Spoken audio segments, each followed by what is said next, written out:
አንደኛ ዮሐንስ ምዕራፍ 5 ላይ የመጀመሪያውን አንቀጽ ከ1 እስከ 5 ያለውን ላይ ነው ያለነው። ዛሬ ቁጥር 4 እና 5ን የምንካፈለው ክፍሎቹን ላንብብላችሁና ከቁጥር 1 ጀምሬ አጭር ጸሎት ከኔ ጋር እናደርጋለን። ክርስቶስ ነው ብሎ በኢየሱስ የሚያምን ሁሉ ከእግዚአብሔር ተወልዷል። ወላጁንም የሚወድ ሁሉ ከእርሱ የተወለደውን ደግሞ ይወዳል። እግዚአብሔርን ስንወድ ትእዛዛቱንም ስናደርግ የእግዚአብሔር ልጆች እንድንወድ በዚህ እናውቃለን። ትእዛዛቱን ልንጠብቅ የእግዚአብሔር ፍቅር ይነውና፣ ትእዛዛቱም ከባዶች አይደሉም። ከእግዚአብሔር የተወለደ ሁሉ ዓለምን ያሸንፋልና፣ ዓለምንም የሚያሸንፈው እምነታችን ነው። ኢየሱስም የእግዚአብሔር ልጅ እንደሆነ ከሚያምን በቀር ዓለምን የሚያሸንፍ ማን ነው?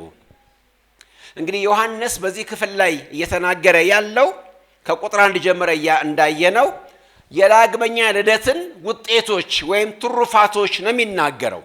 ዳግመኛ የተወለደ ያምናል። ዳግመኛ የተወለደ ወንድሙን ይወዳል። ዳግመኛ የተወለደ እግዚአብሔርን ይታዘዛል።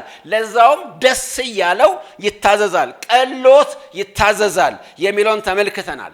ዛሬ ደግሞ ዮሐንስ አንድ ተጨማሪ ነገር ይጨምርልናል። ከእግዚአብሔር የተወለደ ሁሉ ዓለምን ያሸንፋል የሚል ደግሞ ተጨማሪ የመወለድን ትሩፋት ደግሞ በዚህ ምሽት እንካፈላለን ማለት ነው። ዛሬ ስለ አሸናፊነት ነው በጣም የምንመለከተው ማለት ነው። መቼም ይሄ ቃል አሸናፊነት የሚባለው ቃል በዓለም ተዘውትሮ የሚነገር ሲነገርም ጆሮን የሚያሞቅ ደስ የሚያሰኝ ቃል እንደሆነ የታወቀ ነው። የዓለም ትሩፋት፣ የዓለም ደስታዎች፣ የዓለም ትልቁ ሴት ከሚባሉ ነገሮች አንደኛው አሸናፊነት፣ አሸናፊዎች የሚባሉ ነገር እንደሆነ መቼም የታወቀ ነገር ነው። ስለማሸነፍ በዓለም በጣም በብዛት ይነገራል። ብትመለከቱ ሰዎች ወዳጅ ማድረግ የሚፈልጉት፣ መዛመድ የሚፈልጉት፣ ራሳቸው ማስጠጋት የሚፈልጉት ከአሸናፊ ጋር ነው። የአሸናፊ ዘመድ፣ የአሸናፊ ወዳጅ፣ የአሸናፊ የአገር ልጅ መሆን ከሁሉም ነገር በላይ የሚያኮራ ሆኖ ታገኛላችሁ። ለዚህ ነው ልጆቻቸውን እንኳን ስም ሲያወጡ አሸናፊ ብለው ያወጣሉ አይደለ? በጣም የሚወደድ ማንነት ስለሆነ፣ የሚወደድ ጽንሰ ሐሳብ ስለሆነ ሴቶች ተሰብስበው ዘፈን የዘፈሩት አሸናፊ ለሆነው ለዳዊት ነው። ጎልያድን ለዘረረው፣ ድርሳን የሚጻፈው፣ ዜማና ቅኔ የሚፈልቀው፣ ሐውልት የሚቀረጸው፣ ዘፈን የሚዘፈንለት ሁሉ አሸናፊ ነው በዓለማችን ላይ። ስለ አሸናፊነት በጣም ብዙ ነገር እንደሚነገር ታውቃላችሁ። ጥንት በነበረው ዓለም ላይ በተለይ በግሪክ ዓለም ውስጥ በጣም በርካታ አማልክት ነበሩ እንደምታውቁት። እነዚህ አማልክት ለተለያየ ጉዳይ የሚውሉ ናቸው። ለምሳሌ ፈርቲሊቲ ወይ ደግሞ ለመውለድ ለመባዛት የሚሆን አምላክ አለ። የፍቅር ጣዖት የሚባል አላቸው። የሃርቨስት ይሄ የአጨዳ የምናምን ጣዖት አላቸው። ነገር ግን በዛን ዘመን የጦርነት ዘመን ነበርና አንዱ ሌላውን እያሸነፈ ሁልጊዜ ዘመቻ ሁልጊዜ ሰልፍ የሚደረግበት ዘመን ነውና ከሁሉም አማልክት በላይ ደግሞ ከፍ ከፍ የሚደረገው በግሪክ ውስጥ የነበረችው አማልክት ሴት አማልክት ምን የምትባል ነበረች? ኒኬ የምትባል አምላክ ነበረች። የአሸናፊነት አምላክ ማለት ነች። የድል አድራጊነት፣ የአሸናፊነት አምላክ ጋድ፣ የሴት አምላክ ማለት ነች። እቺ አምላክ ግሪኮች አዘውትሮ የሚጠሯት ነች። ለምን ከተባለ ግሪኮች እንደምታውቁት ከዛ በፊት የነበረውን የፋርስ መንግስትን አሸነፈው የመጡ ናቸው። በዘመናቸው በጣም ጦርነት ነበራቸው። ከሁሉ በላይ ደግሞ ድል አድራጊ የነበረ መሪ ነበራቸው፣ ታላቁ እስክንድር፣ አሌክዛንደር ዘ ግሬት የሚባል። ስለዚህ እቺ ጣዖት ኒኬ የምትባለው ጣዖት በጣም ተወዳጅ ነበረች፣ ድል አድራጊ ነች፣ ድል ታጎናጸፋለች ስለሚባል። በነገራችን ላይ የአሜሪካ አየር ኃይል ትልቁን ሚሳኤል ኒኬ በሚባል ስም ጠርቶታል። ከዛ የተነሳ እና በሁለተኛው የዓለም ጦርነት ከዛም በኋላ በቀዝቃዛው ጦርነት ጊዜ ወቅት አሜሪካ የምትመካበት ዓለምን የምታስፈራራበት ትልቁ ሚሳኤሏ ኒኬ ይባል ነበር። የተወሰደው ከዛ ነው። የድል አምላክ ነበረችና የድል ጣዖት ነበረችና ስሟ ገናና ነበርና በዛ በግሪኮ ሮማን ዓለም ላይ አሁንም ድረስ በ20ኛው ክፍለ ዘመን እንኳን ድረስ መጥቶ ነገሯ ዓለምን አሁንም ስትማርክ ትመለከታላችሁ። የዓለም ልዕለ ኃያል የተባለችው አገር የአየር ኃይሏ ሚሳኤል እስክሰየምበት ድረስ ይሄ ስያሜ ቀልብ የሚገዛ ሆኖ ነበር ማለት ነው። ዛሬም አሸናፊነት በጣም በትልቁ የሚነገር እንደሆነ ትመለከታላችሁ። አሸናፊዎች በጣም ብዙ ይጻፍላቸዋል፣ በጣም ብዙ ይነገርላቸዋል። አንድ መጽሐፍ ከዓመታት በፊት አንብቤያለሁ፣ ዘ ግሬት ኮንከረርስ ወይም ታላላቅ አሸናፊዎች የሚባል ከታላቁ እስክንድር እስከ ናፖሊዮን ቦናፓርት ድረስ ያሉትን ዓለምን አንቀጥቅጠው የገዙና ያሸነፉ ነገስታት ታሪክ የጻፈበት ነው።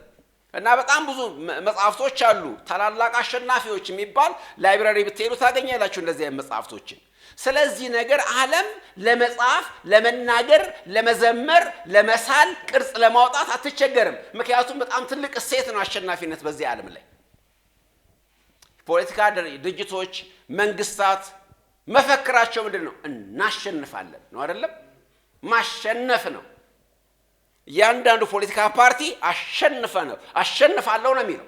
ስለማሸነፍ ሁሉም ሰው ቀልቡን የሚሰጠው ነገር እንደሆነ ጥያቄ የለውም። ለዚህ ነው ይሄ ነገር የሰዎችን ጆሮ የሚያሞቅ የሆነው።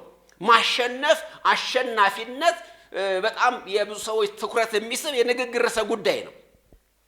በሚገርም መንገድ ግን እኛ ስለዚህ አሸናፊነት ዛሬ አናወራም። ክርስቶስ ኢየሱስ ወደ ዓለም መጥቶ ያደረገው ትልቁ ነገር ዓለም ላይ የሰቀለችውን ታች ማድረግ፣ ታች የነበረው ላይ ማድረግ፣ የዓለምን ነገር ሪዲፋይን ማድረግ፣ እንደገና መገልበጥ ነበር። ከመሪነት ጀመረ። መሪ በእናንተ መካከል ከሁሉ የኋላ አገልጋይ ይሁን። በዚህ ዓለም ያለው ግን ምንድነው አለ? የሚሰለጥን አይደለ?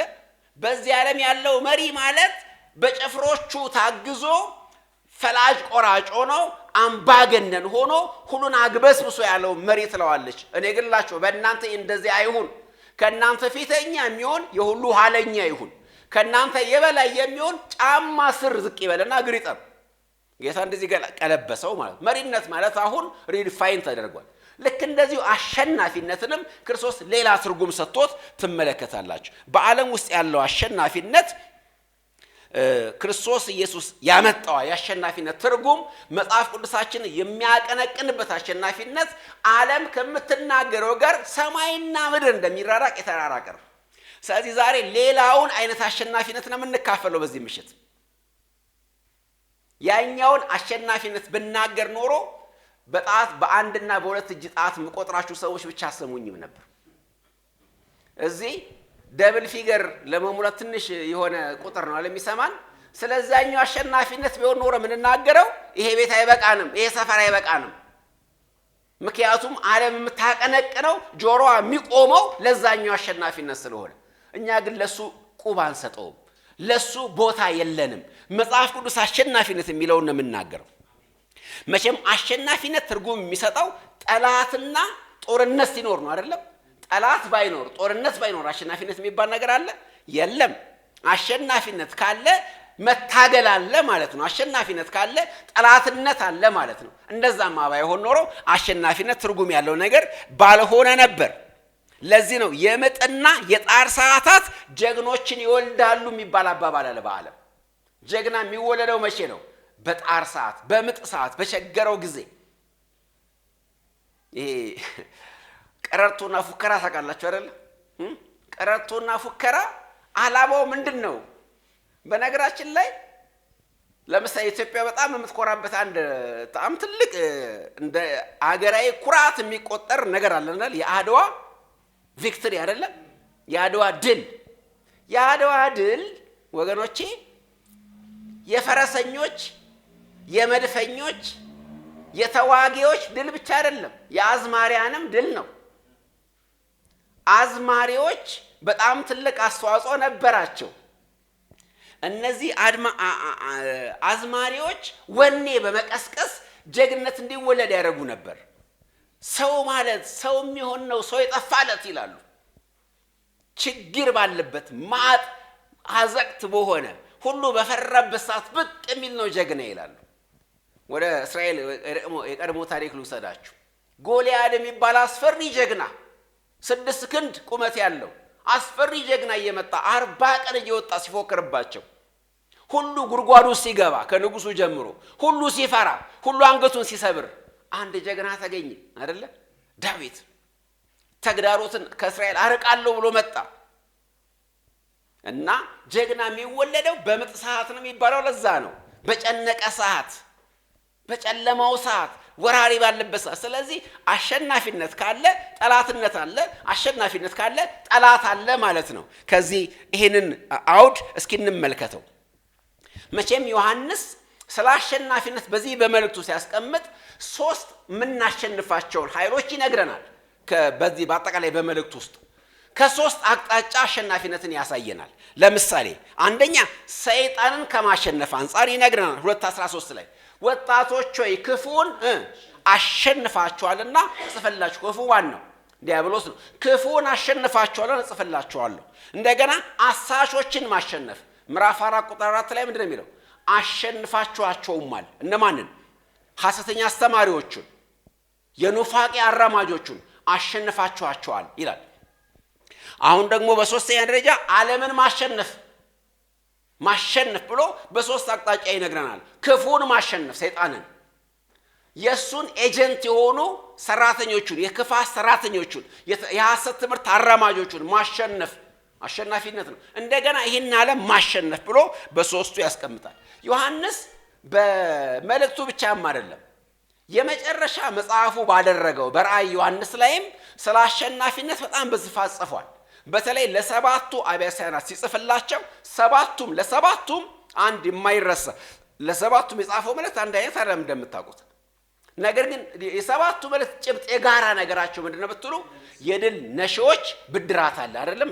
ሁሉም ለሰባቱም ድል ለነሳው የሚያገኘውን ብድራት ዮሐንስ ተናግሯል። ልንገራችሁ ምዕራፍ 2:7 እዚሁ ዮሐንስ ራእይ ማለት ነው 2:7 2:11 2:17 2:26 ላይ አለ። እንደገና ምዕራፍ 3:5 ምዕራፍ 3:12 እና 3:21 ላይ የአሸናፊዎች ብድራት ሰባት ጥቅሶችን የሰጠዋችሁ በእነዚህ በሰባቱ ቦታዎች ላይ ድል ለሚነሳው ለአሸናፊው እንደዚህ ይደረጋል የሚል የተስፋ ቃል ትመለከታላችሁ። እሱ ብቻም አይደለም።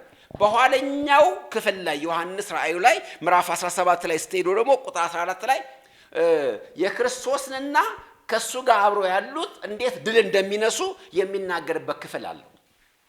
ስለዚህ ዮሐንስ ስለ ድል አድራጊነት ስለ አሸናፊነት በጣም የሚናገር ሰው መሆኑ ጥያቄ የለውም ማለት ነው። ዮሐንስ ከሌሎቹ ሐዋርያት ይልቅ ስለ አሸናፊነት ደጋግሞ የጻፈ ሰው እሱ ነው። ዮሐንስን በፍቅር ሐዋርያነቱ እናውቀዋለን። ፍቅር የሚባለውን ቃል እንደሚያዘውትር እናውቃለን።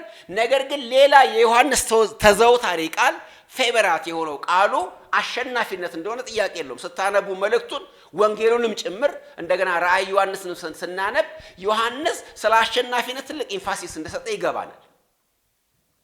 ነገር ግን እስኪ አውዱን እንመልከት። የዮሐንስን ዘመን አውድስ ብትመለከቱ ግራ ይገባቸዋል። ምክንያቱም ቤተክርስቲያን በተለይ የአዲስ ኪዳኗ ቤተክርስቲያን ስትቆረቆር የተቆረቆረችው በከፍታ ነው። ድንቆችና ተአምራቶች ይደረጉ ነበር በየቀኑ ይፈሩ ነበር፣ ሞገስ ነበራቸው ይላል መጽሐፍ ቅዱስ። በሕዝቡ ሁሉ ፊት ሞገስ ነበራቸው፣ ሕዝቡ ሁሉ ያከብሯቸው ነበር፣ ይፈሩም ነበር ይላል። እንደገና የገንዘብ ችግር የኢኮኖሚ ችግር አልነበረባቸውም። የገንዘብ ችግር አልነበረባቸውም። ሁሉ ነገር በእጃቸው በደጃቸው ነበር። በመካከላቸው ችግረኛ አልነበረም ይላል። የስደትም ችግራቸው እዚህ ገባ አይባልም። ምክንያቱም ቀናተኛ የሃይማኖት መሪዎች ተነሱባቸው እንጂ የሮም መንግስት አልተነሳባቸውም። ስለዚህ የመጀመሪያዋ ቤተክርስቲያን ስለ አሸናፊነት ስትናገር ያምርባት ነበር አይደል? በዮሐንስ ይሄን በሚጽፍበት ዘመን ግን እነዚህ ሁሉ ነገሮች የሉም። ድንቅና ተአምራቱ ቀዝቅዟል። ድንቅና ተአምራት በመጨረሻው ዘመን ማን ነው በፈርስት ሴንቸሪ መጨረሻ አካባቢ በጣም ሬር ነው፣ አልነበረም። በኢኮኖሚ ጥልቅ ድሆች ነበሩ። ስደት ከውስጥም ተነሶባቸዋል። የሮም መንግስታት ራሱ ክርስትናን ቁጥር አንድ ጠላት ብለው ያሳደዱት ነበር። ነገር ግን ከነሱ ይልቅ ስለ አሸናፊነት የጻፈው ዮሐንስ ነው። አውዱም አይመስል አውዱ በፍጹም የማይመችም ይመስል ምን እንደማለት መሰላችሁ? በቀላል አነጋገር በሰለሞን ዘመን ነው ስለ ብልጽግና መጽሐፍ የሚያዋጣው፣ በኢዮስያስ ዘመን ነው። በሰለሞን ዘመን እኮ እንደምታውቁት በመጽሐፍ ቅዱሳችን ላይ ሰለሞን በከፍተኛ ደረጃ ባለጸጋ ነበር። ሲልቨር የሚባለው ነገር እንደ ድንጋይ ነበር። የሰለሞን ዕቃዎች ሁሉ ወርቅ ነበሩ። የዓለማችን መንግስታትና ነገስታት ሁሉ እጅ ለመንሳት እየመጡ ወርቅና ብር እጅ መንሻ ይሰጡት ነበር። በጣም በጣም ፕሮስፐረስ በጣም ባለጸጋ ሀገር ነበረች እስራኤል።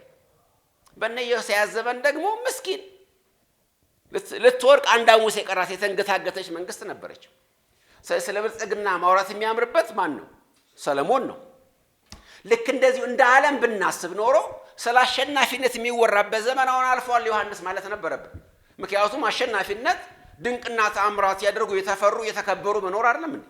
በኢኮኖሚ ሳይቸገሩ መኖር አይደለም እንዴ? ይሄንን ግን ዮሐንስ ሽሮ፣ ይሄንን ግን ዮሐንስ ተጻሮ ስለ አሸናፊነት ከሌሎቹ በጣም በሚያስገርም መንገድ ስለ አሸናፊነት ይናገራል። እንዴት ብለን መጠየቅ አለብን ማለት ነው። ስለዚህ ምን ማለት ነው? ምንድነው ሚስ ያደረግ ነው? እንዴት ነው ታዲያ እንዴት ነው ልንመለከት የሚገባው? መነጽራችን እንዴት ነው መስተካከል ያለበት? አስተሳሰባችን፣ ቅኝታችን እንዴት ነው ሪዲፋይን ተደርጎ ትክክለኛውን አሸናፊነት ማወቅ ያለብን መባል አለበት ማለት ነው። አስቀድመን ጌታችን የተናገረውን ቃል እንመልከት። ዮሐንስ 16 ቁጥር 33 ላይ ጌታ አንድ በጣም ዝነኛ ቃል ተናገረውላችሁ የምናውቀው በዓለም ሳላችሁ መከራ አለባችሁ፣ ነገር ግን አይዟችሁ እኔ ዓለምን አሸንፌዋለሁ። ክርስቶስ ዓለምን አሸንፌዋለሁ ብሎ አወጀ። ዓለምን አሸንፌዋለሁ። ክርስቶስ ዓለምን አሸንፌዋለሁ አለ አይደለ? ግን እስኪ እንፈትሸው። እስኪ ይሄን የክርስቶስን አነጋገር እስኪ ብርሃን ላይ እናውጣውና እስኪ ክርስቶስን ዓለምን አሸንፌያለሁ አለው። መጽሐፍ ቅዱስ ግን ምን እንደሚል ልንገራችሁ። ዓለም አላወቀችውም ይላል። ዓለምን አሸንፌዋለሁ ያለውን ጌታ ዓለም አላወቀችውም።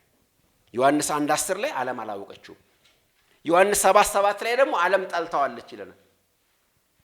ከዛ ይባስ ብሎ አንደኛ ቆሮንቶስ 2:8 ላይ ዓለም ሰቅለዋለች። ያላወቀችውን የጠላችውን የሰቀለችውን ዓለም ክርስቶስ ምን አደረገ? አሸነፈ። እና ዓለም አላወቀችውም፣ ዓለም ጠልታዋለች፣ ዓለም ሰቅለዋለች። ስለዚህ አስወግደዋለች ማለት ነው። ነገር ግን ዓለምን አሸንፌያለሁ ለጌታ። እንዴት ሆኖ? ይሄ ንግግር ስላቅ አይመስልም? ሽንገላ አይመስልም? ሰው መቼም ራሱን በመሸንገል ይታወቃል አይደለ? ሆድ ሲያቅ ዶሮ ማታ የሚባል ተረት ታውቃላችሁ? ምን ማለት መሰላችሁ?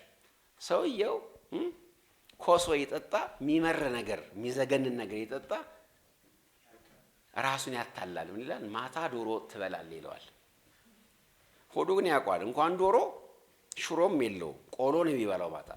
ነገር ግን ሆድ ሲያቅ ሆዱ እያወቀ ራሱን ይሸንግራል። ሆድ ሲያቅ ዶሮ ማታ ይባላል። ዓለምን አሸንፌያለሁ እናንተም ታሸንፋላችሁ የሚለው አነጋገር ታዲያ ሽንገላ ነውን? ምክንያቱም ዓለም የሌላትን እንዳላት ያልተደረገውን እንደተደረገ በመቁጠር ለነፍስ ትንሽ እንትን እንደሚደረግ ሰው ወርቆ ሳለ አለው ምናምን ብሎ እንደሚፎክረው ተሸንፎ አሸንፌያለሁ እንደሚለው እንደዚህ አይነት ፉከራ ይሆን ብለን መጠየቅ አለብን። ምክንያቱም ምንድነው ይሄ አሸናፊነት ታዲያ ማለት መቻል ያስፈልገናል። አለበለዚያ ትርጉሙ እንደገና ሪዲፋይን መደረግ አለበት። ምንድነው ዓለምን ማሸነፍ? ዓለምን ማሸነፍ ሊብራራ ያስፈልገዋል። ዓለምን ማሸነፍ እንደገና ሚኒንጉ ትርጉም ሊሰጥ ያስፈልጋል፣ ሊጻፍ ያስፈልጋል። አንድ ነገር ልንገራችሁ። ዓለምን ማሸነፍ ማለት ኑሮን ማሸነፍ ማለት አይደለም። ኑሮን ማሸነፍ የሚባል ቋንቋ ታውቃላችሁ? ኑሮን ማሸነፍ የሚባል ቋንቋ አለ አይደል? ኑሮን ማሸነፍ ዲፋይን ሲደረግ ምን ማለት ነው? የሆድን ጥያቄ መመለስ ማለት ነው። ኑሮን ያሸነፈ ማን ነው? የኢኮኖሚ አቅሙን ያሳደገ። ምሳሌ 16:26 ላይ ሰራተኛ የሚለፈው ሆዱን ለማሸነፍ ነው ይለናል። ሆድን ማሸነፍ ማለት ነው ኑሮን ማሸነፍ። ሰው ዓለምን ማሸነፍና ኑሮን ማሸነፍ አንድ ያደርገዋል። ስለዚህ በዓለም ያለው የአሸናፊነት ትርጉም ምን ማለት መሰላችሁ?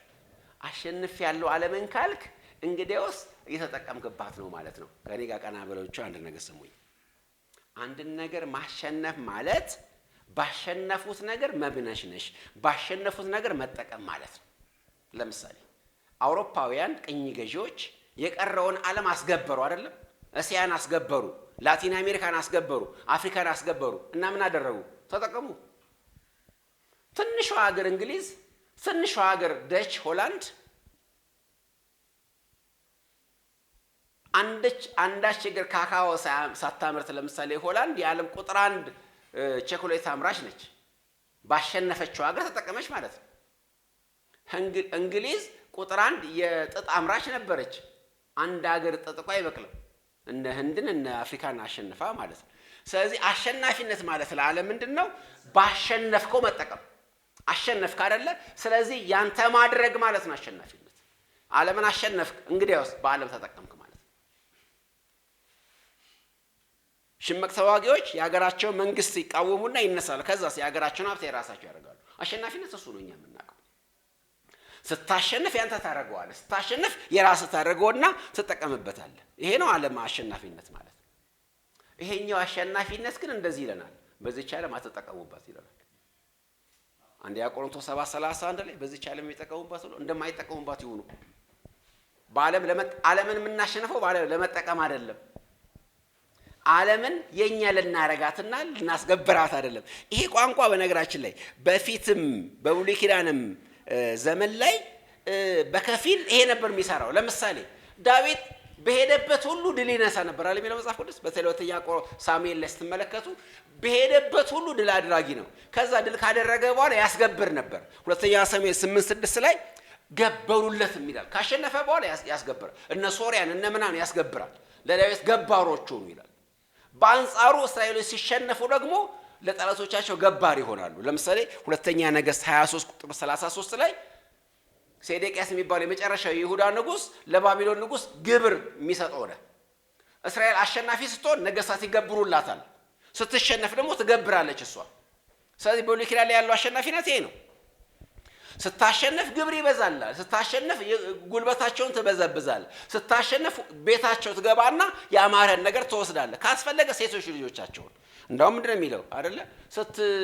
ስታሸነፍ አንድ ሀገር ላይ ወንዱን ሁሉ በስለት ግደለው፣ ሴቶቹ መካከል ደግሞ ቆንጆ ካገኘ አግባት አይደለ የሚለው። አሸናፊነት ይሄ እኮ ነው ብሉይ ኪዳን ላይ። ሴቶቹን ሚስት ታረጋለህ፣ ወንዶቹን ወይ አሽከር ታረጋቸዋለህ፣ ካላማሩ ደግሞ ትገላቸዋለህ። አሸናፊነት ማለት ይሄ ነው ብሉይ ኪዳን ላይ። አሸናፊነት በእነሱ መጠቀም ማለት ነው። የእነሱ ነገር የራስ ማድረግ ማለት ነው። አሸናፊነት ይሄ ነው በዓለም። መጽሐፍ ቅዱስ ላይ ሲመጣ ግን ይሄ አሸናፊነት ቦታ የለውም። ዓለምን መናቅ ነው፣ በዓለም አለመጠቀም ነው። እንደውም መጽሐፍ ቅዱስ ሰው ዓለምን ሁሉ ቢያተርፍ ይለናል። ማትረፍ አይደለም ዓለምን ማሸነፍና ዓለምን ማትረፍ ሁለት የተለያዩ ኮንሰፕቶች ናቸው። ዓለምን ማትረፍ ተሸናፊነት ነው። ዓለምን ማሸነፍ ደግሞ ዓለምን ከማትረፍ ጋር በጣም የማይዘመድ ሐሳብ ሆኖ ታገኙታላችሁ። ወደ ዮሐንስ ስንመጣ ዓለምን ማሸነፍ የሚባለውን ከመፍታታችን በፊት ራሷ ዓለም ምንድነች፣ ራሷ እንዴት ትፈታለች ብለን መናገር አለብን። ዮሐንስ ወንጌል በዚሁ መልእክት ላይ ማለት ይቅርታ ምዕራፍ 2 ከቁጥር 15-17 ሲናገር ዓለም ማለት ይላል የአይን አምሮት፣ የሥጋ ምኞትና የኑሮ ትምክህት ነው። ዓለም ማለት ይሄ ነው። የሥጋ ምኞት፣ የአይን አምሮት፣ የኑሮ ትምክህት ማለት ነው። ስለዚህ የሥጋህን ምኞት ማሸነፍ ማለት ነው ዓለም ማሸነፍ። የአይንን አምሮት ማሸነፍ ማለት ነው። የገንዘብን ትምክህት ማሸነፍ ማለት ነው። ለመመካትማ ከሆነ አላሸነፍክም። ይሄማ ዓለም እኮ ነው ገዛች፣ አሸነፈች፣ ተቆጣጠረችኝ፣ አላሸነፍካት። ወስደህ የዓለምን ሀብት ሁሉ የራስ አድርገህ ናቡከደነጾር እንዳደረገው ሰገነት ላይ ቆመ፣ ይሄ የኔ አገር አይደለም የኔ ግዛት አይደለም ስትል ተሸናፊ ነህ። በአዲስ ኪዳን አሸናፊ እሱ አይደለም። እነዚህ ነገሮች ያስወገደ በነፍሱ ላይ ምኞት የሰለጠነበት በልዩ ልዩ ምኞት የሚወሰዱ ኃጢአት የተከመረባቸው ሁሉ ጊዜ የተማሩ እውነት ደግሞ ከቶ የማይደርሱ ሰዎች አሸናፊዎች አይደሉም፣ ተሸናፊዎች ናቸው፣ ተዘራሪዎች ናቸው። ተዘረረዋል በዝረራ ነገር ግን እየበሉ እየጠጡ ናቸው። የተቀማጠሉ ይመስላል። ቅምጥሊቱ ግን በሕይወቷ ሳለች ምንድናት? የሞተች ነች። አሸናፊ አይደለችም። እሷ ሙትቻ ነች፣ የሞተች ነች። መጽሐፍ ቅዱስ እንደዛ ነው የሚለው። እኛ መስመስለን አሸናፊ ነው፣ ምክንያቱም ታዛለች፣ ፈላጭ ቆራጭ ነች። ታስታውሳላችሁ ኤልዛቤልን አስቧት። ምንድነው ይሄንን በገንዘብ እምቢ አለን እኔ በነፃ ሰጣለሁ። ዓለም ሁሉ የሷ ነው፣ እንደፈለገ ታረጋለች። ያማራትን ትሰጣለች ለፈለገችው። በሐሰት ታስመሰክራለች፣ ታስገድላለች። መጽሐፍ ቅዱስ እንደዚህ ይላታል፣ በሕይወቷ ሳለች የሞተች ነች። አሸናፊ አይደለችም፣ የሞተች ነች። እንኳን አሸናፊ ልትሆን በሕይወትም የለችም፣ የሞተች ነች። ይሄን ትርጉም ነው ልንወስድ የሚያስፈልገው። የዓይንን አምሮት ሳትገድል፣ የሥጋህን ምኞት ሳታሸንፍ፣ ትምክህትን ሳታስወግድ አሸናፊ ነኝ ማለት አይቻልም። እነዚህ ነገሮች ካሉብህ ተሸናፊ ነህ፣ ተዘርረሃል። እንደዛ ነው ብሎ የሚናገር መጽሐፍ ቅዱስ። እና አሸናፊነት ሌላ ነው ትርጉሙ። አሸናፊነት በእነዚህ ውስጥ ያለ ነገር አይደለም። አካንን ሆነ ዴማስን ሆነ ይሁዳን ሆነ አሸናፊ መሆን አይቻልም። አካን በዓይኑ ምኞት ተወሰደ አይደለም እንዴ? ዴማስ ይህን ዓለም ወደደ፣ ይሁዳ በገንዘብ ፍቅር አበደና ጌታውን ካደ። እነዚህ ተሸናፊዎች ናቸው፣ አሸናፊዎች አይደሉም።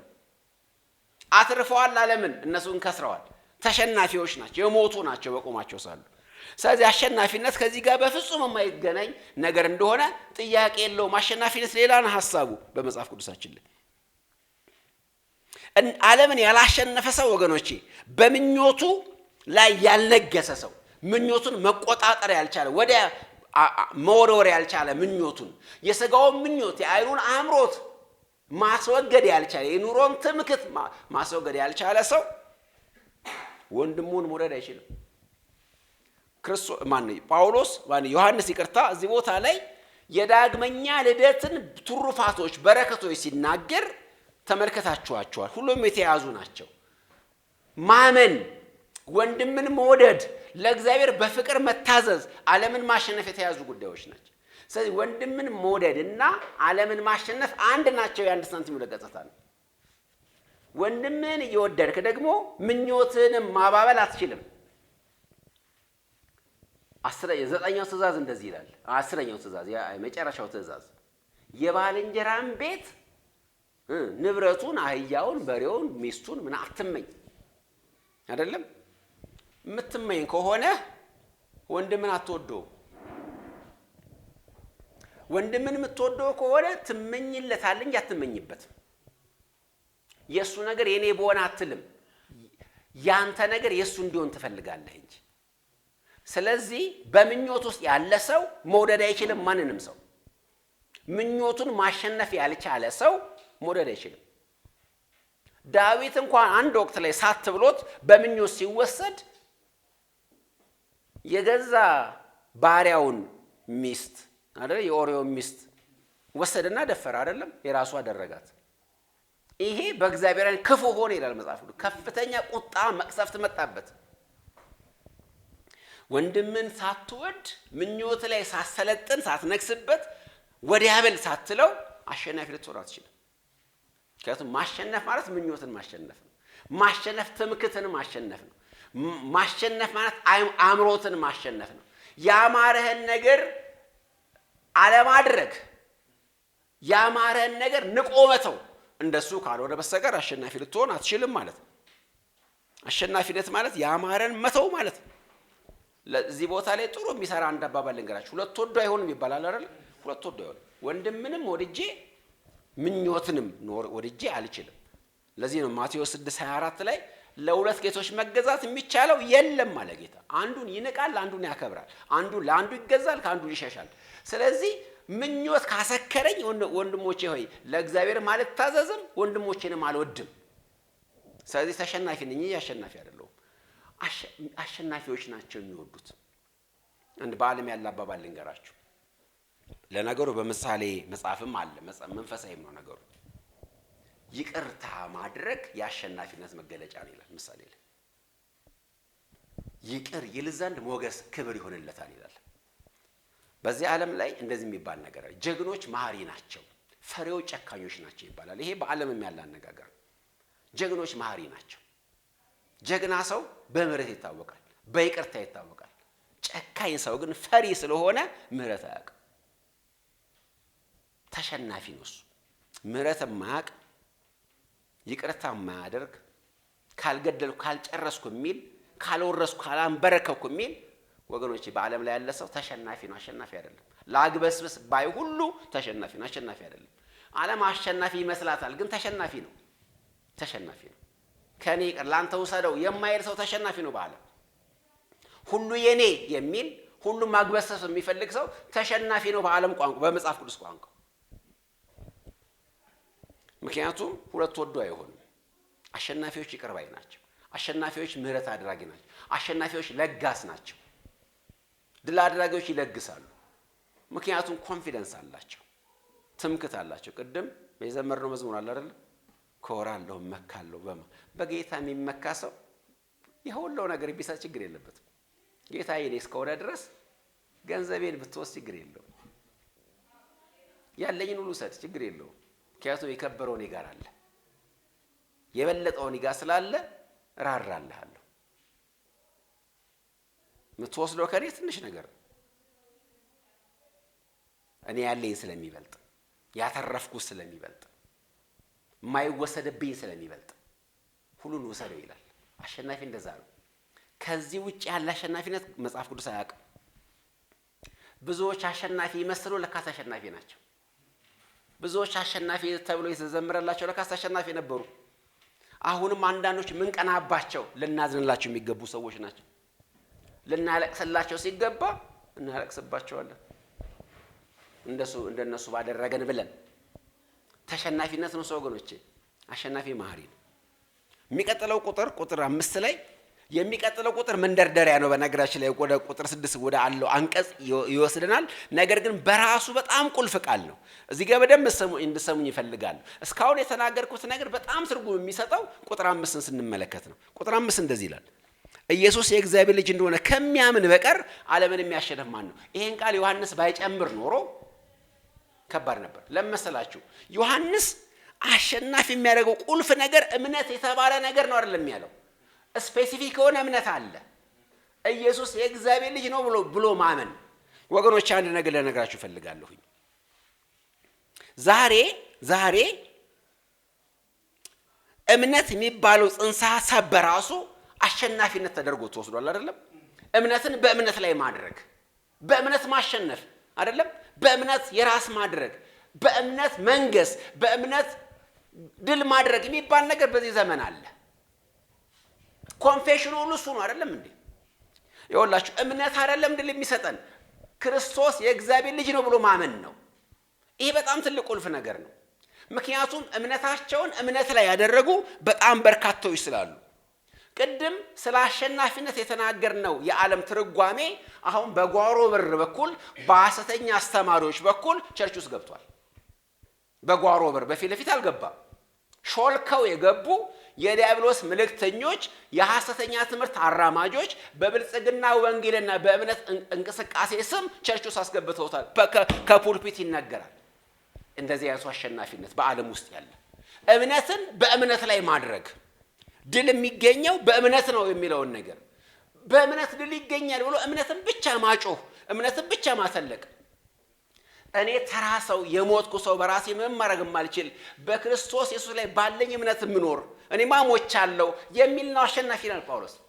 ማን ነው ዮሐንስ? እዚህ ጋር ጳውሎስ ምንድን ነው ያለው? እኔ ሕያው ሆኜ አልኖርም፣ እኔ ከክርስቶስ ጋር ተሰቅያለሁ፣ እኔ የለውም፣ ጠፍቻለሁ፣ እኔ ኖት አይ በት ክራይስት። እሱን አሸናፊ። ነገር ግን የዚህ ዘመን አስተማሪዎች አጋንንታዊው የፕሮስፐሪቲ ጎስፕል እንደዚህ ይለናል፣ እምነት ነው አሸናፊነት የሚሰጥ ይላል። በእምነት ነው የምታሸንፈው፣ እምነት ነው አሸናፊ የሚያደርግ። ሰው ልጥቀስላችሁ፣ ፍሬድሪክ ኬሲ ፕሪንስ፣ ወይም ኬሲ ታውቃላችሁ? ፍሬድሪክ ኬሲ ፕሪንስ የሚባለው በጣም የታወቀ ፕሮስፐሪቲ ጎስፕል ሰባኪ፣ ጉግል ብታደርጉ የምታገኙትን ንግግር ልንገራችሁ። የምትፈልጉትን ነገር የሚሰጣችሁ እግዚአብሔር ሳይሆን እምነታችሁ ነው የሚል ስብከት ሰብኳል። ዛሬ ጠዋት ለማረጋገጥ ሰምቼው ነበር። እንደገና ትክክለኛ ነው የምታገኙት ነገር። መጽሐፍም አለ ፊልምም አለ፣ ማግኘት ትችላላችሁ። አይደል ይላቸዋል ጉባኤውን እያስተማመነ። አሁን በዚህ ዘመን ታውቃላችሁ በለው ነው የሚባለው። አጠገብ ያለው ሰው በለው፣ ራስህ አውጨው፣ ተናገረው። የምትፈልጉትን ነገር የሚሰጣችሁ እግዚአብሔር አለ፣ እምነታችሁ ነው ይላል። በነገራችን ላይ ፍሬድሪክ ኬሲ የሚባለውን ሰው የጠቀስ ነው እንጂ በዚህ ዓለም እልፍ ሰባኪዎች ወጣ ብትሉ በትንሽ ኪሎ ሜትር ሬዲየስ የምታገኟቸው ነው ይሄን ነው የሚሰብኩት። አንዳንዶች ሜል ላይን በሚባል ቸርች መድረክ ላይ ወጥተው የሚሰብኩት ይሄን ነው። እምነትህን አክብረው፣ እምነትን የሚሰጥህ ይለዋል። በእምነት ነው የምታሸንፈው። ነገር ግን የእምነቱ ኮንቴንት አይደለም ማተር የሚያደርገው፣ እምነትህ ነው ዋናው ነገር። ለዚህ እኮ ነው አነቃቂ ተናጋሪዎች በየመስሪያ ቤቱ ስልጣን ይሰጣሉ። እመኑ እያሉ የኔ ነው በሉ፣ እመኑ፣ በለጸጋለሁ በሉ፣ ይሳካልልናል በሉ፣ ኢትዮጵያ እንዴት ሆናለች በሉ። ይሄ ሰይጣናዊ ነው ወገኖቼ፣ ሰይጣናዊ ነው። እምነትን በእምነት ማድረግ፣ እምነትን ከቅዱሱ ቃል ማፋታት፣ እምነትን ከእግዚአብሔር ልጅ ላይ አውጥቶ በራሱ የቆመ ማስመሰል ሰይጣናዊ ነው። እምነት በራሱ ሊቆም አይችልም። በራሱ እምነት የለም። እምነት ፑት የሚደረግበት ነገር ያስፈልገዋል። ምን እንደማለት መሰላችሁ? እዚህ ጋር የሆነ ፎቶ መስቀል በፈልግ ምን ያስፈልገኛል? መስማር ያስፈልገኝም እንዴ? መስማር ላይ ነው መስቀለው አይደለም እንዴ? ወይ ደግሞ ኮቴም መስቀል በፈልግ የሆነ ማንጠልጠያ ያስፈልገኛል። አለበዛ ይወድቃል። እምነት ማንጠልጠያ ይፈልጋል። ይሄ ማንጠልጠያው ኢየሱስ የእግዚአብሔር ልጅ ነው ብሎ ማመን ነው። እምነት በራሱ አይቆምም። እምነትን የሚሰጥ እምነትን ተንከባከበው። ስለዚህ ቡዳሁን፣ ጆቫሁን፣ ክርስቲያንሁን ምንም አያገባኝም።